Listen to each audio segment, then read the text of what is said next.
Peace be upon you, dear followers of the Atlas Case Unlocked channel. Welcome everyone to a new episode in our series of real crime stories that took place in one of the cities or villages of the Kingdom of Morocco. I hope you're all doing well, in good health and full of happiness, God willing. As always, without any further delay, let's dive straight into today's crime story. Now, right after the intro,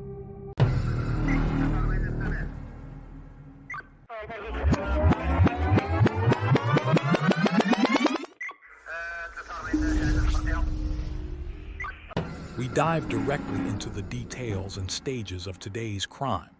This case belongs to the files of the Royal Gendarmerie. Its events unfolded near the city of Ouezzane, specifically in November 2007. The setting is a rural village. A family lives there, a father, a mother, and two daughters. The eldest girl is about 12 or 13 years old. The younger one has just entered primary school, first grade, or what they call preparatory class. The younger girl attends school in the morning and is due out at 12:30 p.m. The school is somewhat distant, about 1.5 miles away. Her older sister, when she wasn't attending her own classes, would go to pick her up. Her transport, bless the animal, was a donkey. She rode her donkey to the school to bring her sister home. The older girl left, but she did not return. A certain time passed. The mother was shocked when her younger daughter, the one in prep school, walked through the door alone. "Where is your sister? Why are you late?" The little girl replied, "She didn't come for me. I just came with Uncle so-and-so. I walked with the girls and boys. He gave me a ride on his motorbike." "Your sister didn't meet you." "No, she didn't reach me." The elder girl was delayed. She was very delayed. The mother went out, clad in her jalaba, searching and asking everyone. She passed a man watering his mint patch on the school road. "Did she pass by?" he said. "Yes, she did." He estimated it was about 40 or 45 minutes ago, and that his dogs barked at her, forcing him to intervene. The mother recalled that she had given the older girl an amana, a trust or parcel, to drop off at a woman's small shop on the way before continuing to her sister. The mint farmer's testimony, the first witness, would prove crucially important. The mint farmer testified the girl passed him, evident by the dogs barking, but the woman who owned the shop insisted the girl never reached her. The distance between the two witnesses was short, only about 250 meters, maybe 300 meters at most. The shop owner stated the girl had been carrying a parcel of foulards, headscarves, for her, yet she never came. The disappearance happened somewhere in that short, 250-meter gap. That entire stretch was open fields, just open fields. The only structure was one large villa, owned by a family who lived abroad and visited only occasionally. The donkey was also missing.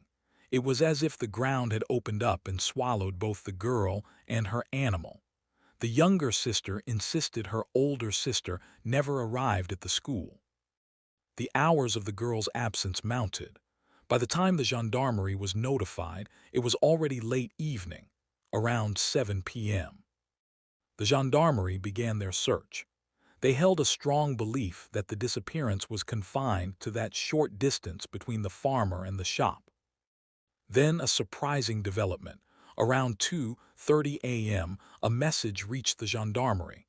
"The donkey has been found. Someone located the animal wandering and took it in." If the donkey was found, where was the girl? This suggested the disappearance happened right in the village area, but the body was not there. ACTIII, the discovery and the forensic clues. The family searched through the night. Nothing. The following morning, a body was found. It was lying on the side of the road, close to the sister's school, only a very short distance away. The girl, only 12, was found in a disturbing state. Her face was heavily yet messily painted with lipstick. She looked like a doll the way she was laid out. Her headscarf was missing. Her hair was undone. There were no visible external wounds. No signs of violence or struggle on the clothes. The family, who had searched this exact road repeatedly, were in shock. The body must have been deposited there late at night or early that morning. Forensics examined the body. The mother insisted her daughter would never wear makeup like that. Also missing were her headscarf and a hairband. The haphazard application of the lipstick suggested someone else had put it on her in a crude, rush-job manner. The key finding: the girl was killed by strangulation. There were clear bruise marks and abrasions on the girl's neck. Despite the thick collar of her sweater, the prints of fingernails, of someone holding her throat, were evident. The analysis pointed to a brutal assault. There was a strong possibility, almost a certainty, of sexual assault. The gendarmerie returned to the point of disappearance, the 250-meter gap. The only place of interest was the isolated villa. A young man from the village provided the crucial tip. The owner of the villa was here yesterday. This owner, a man in his early 50s, rarely visited as he was supposedly an expatriate, but he was seen yesterday, driving his car. The gendarmerie located a local electrician who had previously worked for the villa owner. They asked the electrician to call the owner on a pretext, to ask about a possible job. The owner confirmed he'd been there and just passed through. The electrician, under instruction, then mentioned the tragedy. "Something terrible happened, sir. A young girl was found dead this morning. She and her donkey disappeared yesterday."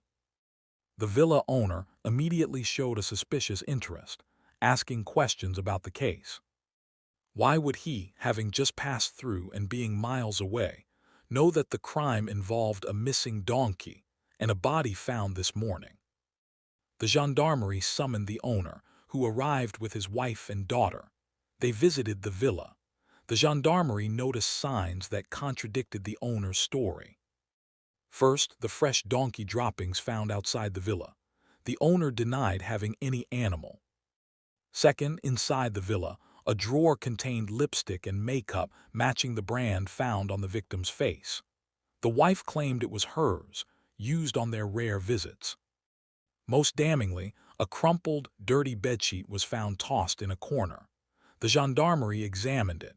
It had lipstick stains and other biological fluids that later tests would confirm belonged to the victim. The wife confirmed they hadn't visited the villa in 3 weeks. The owner was caught in a lie. He was detained and confronted with the overwhelming forensic evidence. The makeup, the semen traces, the strangulation marks, and the victim's hair and missing items. The man confessed. He had come to the villa with no intention of murder.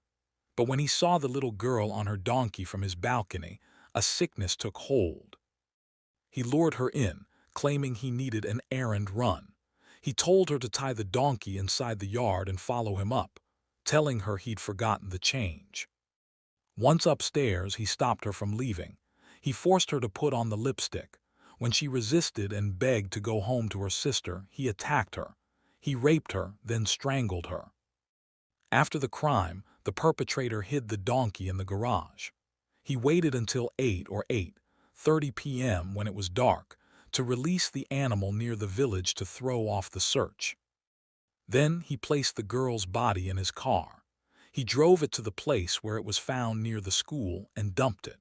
As he drove away on the main road, he threw the missing headscarf and hairband out the car window. The perpetrator was an educated, wealthy man, a former manager abroad. This proves that this crime is not linked to poverty or lack of education, but to a terrifying sickness, pedophilia, that resides in the minds of the rich, the poor, the religious, and the secular alike. The official report was filed. The evidence was irrefutable. The owner of the villa, a 53-year-old man who was the age of a grandfather to his 13-year-old victim, was brought to justice. After deliberation, the court delivered its sentence: life imprisonment. Many wished for the death penalty, a punishment carried out publicly to serve as a deterrent. This case serves as a dark reminder. We must continue to teach our children, to empower them to refuse any strange request, to know that prevention remains the best form of protection.